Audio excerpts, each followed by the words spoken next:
আমি চাউমিন বানাবো, তার জন্য এই যে চাউমিন নিলাম।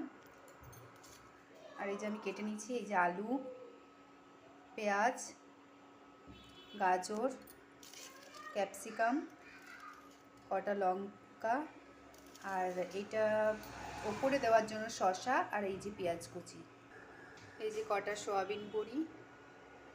তারপর তোমাদেরকে দেখাচ্ছি কেমন আমি ঝুরঝুরে চাউমিন বানাচ্ছি। আমি দেখো গরম জল হতে দিয়ে দিয়েছি, জলটা ভালো করে গরম হোক, তারপরে চাউমিনগুলো দেব। এই যে চাউমিনগুলো দিয়ে দিলাম, একটু পরে নামিয়ে দেবো।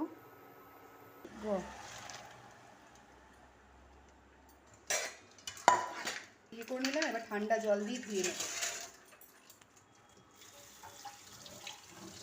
দেখো ঠান্ডা জল ধুয়ে নিলাম, এবার জলটা ঝরুক। বানানোর জন্য কড়াইটা চাপিয়ে নিলাম, এবার তেল দিয়ে দিচ্ছি। হ্যাঁ দেখো কড়াইয়ে তেল দিয়ে দিয়েছি। এই সোয়াবিনগুলো আমি ভেজে নেব, প্রথমে ভেজে উঠিয়ে রেখে দেবো। দেখো লাল লাল করে ভাজা হয়ে গেছে, এবার আমি সোয়াবিনগুলো উঠিয়ে নেব। প্রথমে আমি পেঁয়াজগুলো দিয়ে দিচ্ছি। পেঁয়াজগুলো একটু ভাজা হয়ে গেলে আমি আলুগুলো দিয়ে দেবো। এই যে লঙ্কাগুলো দিয়ে দিলাম, এবার আলুগুলো দিয়ে দিচ্ছি।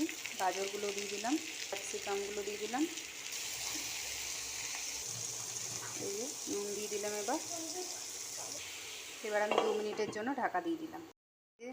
2 মিনিট হয়ে গেছে, এবার আমি খুলে দিলাম। এটা আমার সেদ্ধ হয়ে গেছে মোটামুটি, আর একটু হবে। এবার টমেটোগুলো দিয়ে দিলাম।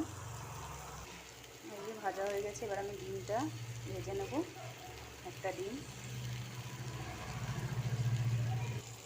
উঠালাম না, ওইগুলো সাইডে রেখে আমি ভেজে নিচ্ছি ডিমটা। দেখো এইভাবে তোমরা ডিমটা ভেজে নেবে, তারপরে ছোট ছোট করে কেটে নেবে খুন্তির সাহায্যে। এই যে এইভাবে কেটে নেবে। এবার সয়াবিনটা দিয়ে দিলাম। আমি একটা স্পেশাল মশলা দিচ্ছি, এটা হলো RCM-এর। এটা স্বাস্থ্যের জন্য ভালো, আর খুব ভালো টেস্টও হয় সব কিছুতে। এবার আমি একটু সোয়া সস দিয়ে দিচ্ছি। এবার এই যে চাউমিনগুলো ঢেলে দিলাম এবং মিক্স করে নিই। দেখো এই যে আমি এইভাবে নেড়ে নিলাম, দেখো কি সুন্দর মিক্স হয়ে গেছে, আর কি সুন্দর ঝুরঝুরে হয়ে গেছে, দেখছো?